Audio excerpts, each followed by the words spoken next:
கன்னியாகுமரி மாவட்டத்தில் வந்து அணு கனிம வளம் இருக்குல்லங்க, அதை தோன்றதுக்காண்டி வந்து மத்திய அரசுக்கு வந்து அப்ரூவல் கொடுத்துருக்காங்க நம்ம தாவேக அரசு. போன டிஎம்கே பேரில் என்ன பண்ணிட்டாங்க அப்படின்னா வந்து என்விரான்மெண்டல் கிளியரன்ஸ் எதுவுமே வந்து அவங்களுக்கு வந்து பெர்மிட் பண்ணலங்க. அணு கனிம வளங்கள்லாம் வந்து கன்னியாகுமரி மாவட்டத்தில் வந்து தோண்ட அனுமதிக்க முடியாது அப்படின்னு சொல்லிட்டாங்க. லோக்கல் பீப்புள் எல்லா பேருமே வந்து பெட்டிஷன்லாம் போட்டிருந்தாங்க. கிட்டத்தட்ட 5 வில்லேஜுங்க, கிளியூர் தாலுக்காக்கு உட்பட்ட கொல்லங்கோடு உள்ளிட்ட 5 கிராமங்கள் இதனால் வந்து பாதிக்கப்பட போறது. இந்த கிராமங்கள் வந்து 2400 ஏக்கர் பரப்பளவு உள்ள மணல் இருக்குல்ல, அது எல்லாத்தையுமே வந்து தோண்ட போறாங்க.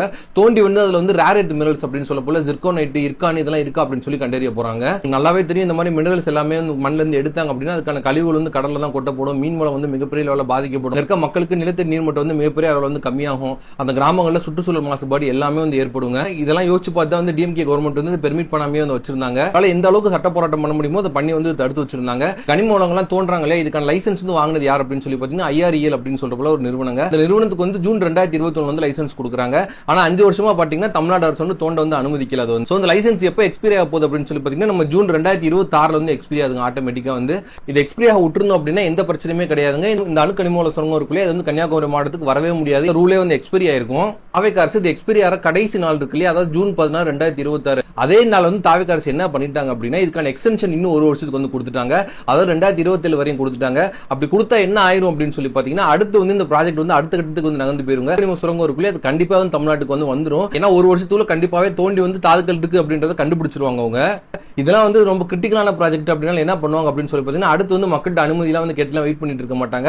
மத்திய அரசு தானாவே வந்து தோண்ட ஆரம்பிச்சிருவாங்க எல்லாத்தையுமே. ஸோ இது ரொம்பவே ஈஸியா வந்து தமிழ்நாடு அரசு வந்து தவிர்த்திருக்காங்க. எக்ஸ்டென்ஷன் கொடுக்காம இருந்தாலே போதும். இதுல என்ன கூத்து அப்படின்னு சொல்லி பார்த்தீங்கன்னா தாவேகாவோட நவம்பர் 2024 தீர்மானத்தில் என்ன சொல்லியிருந்தாங்க அப்படின்னா கன்னியாகுமரி மாவட்டம் சொர்க்க பூமி, அங்க வந்து இந்த மாதிரி அணுக்கனி மாவட்டம் தோன்றதுக்கு நாங்க ஆட்சிக்கு வந்தா கண்டிப்பா அனுமதிக்க மாட்டோம் அப்படின்னு சொல்லி ஒரு தீர்மானமே போட்டிருந்தாங்க தாவேகாவோட செயற்குழுல. இன்னைக்கு பாத்தீங்கன்னா கொஞ்சம் கூட வந்து அவங்களே தீர்மானத்தை வந்து மதிக்காம இன்னைக்கு வந்து எக்ஸ்டென்ஷன் ஆர்டர் கொடுத்துருக்காங்க. கிட்டத்தட்ட பாலைவனம் மாதிரி ஆயிருக்கு. வந்து 5 கிராமமே வந்து எக்ஸ்டென்ஷன் வந்து கொடுக்காம இருந்தாங்க அப்படின்னா ஆட்டோமேட்டிக்கா வந்து ப்ராஜெக்ட் வந்து கேன்சல் ஆயிருக்குங்க. எந்த பிரச்சனையுமே இந்த கிராமத்துக்கு இல்லாம போயிருக்கும். பாத்தீங்கன்னா நம்ம தாவேக அரசு தான் ஒன்றிய அரசுக்கு எதிராக வந்து ஒரு விரல கூட வந்து நீட்ட மாட்டாங்க இல்லைங்க. நம்ம ஜி அப்படின்னு சொன்னாலே இந்த பேரை பார்த்தாலே வந்து பயந்து நடுங்குறாங்க.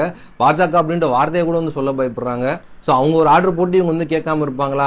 அவங்களுக்கு எதிர்த்து எதுவுமே வந்து பேச மாட்டாங்க. இனி பாருங்க, தமிழ்நாட்டில் வந்து சென்ட்ரலோட ஆட்டம் தான் முழுக்க வந்து தமிழ்நாட பிச்சு வந்து மேய போறாங்க. இதுக்குன்னே வந்து நம்ம 100 நாள் வேலை திட்டம் இருக்கு இல்லையா, அதுக்கான நிதி ஒதுக்கீடு 2014 வந்து 80,000 கோடியா இருந்துச்சுங்க. ஆனா இன்னைக்கு 2026 எவ்வளவு அப்படின்னு சொல்லி பாத்தீங்கன்னா வெறும் 7,500 கோடிங்க. பாருங்க, 10 மடங்கு வந்து குறைச்சிருக்காங்க. ஆனா தமிழக அரசு இன்னைக்கு ஜூலை 1ஆம் தேதி வந்து சைன் பண்ணி கொடுத்துருக்காங்க. ஓகே, இதை நாங்க அக்செப்ட் பண்ணிக்கிறோம் அப்படின்னு சொல்லி.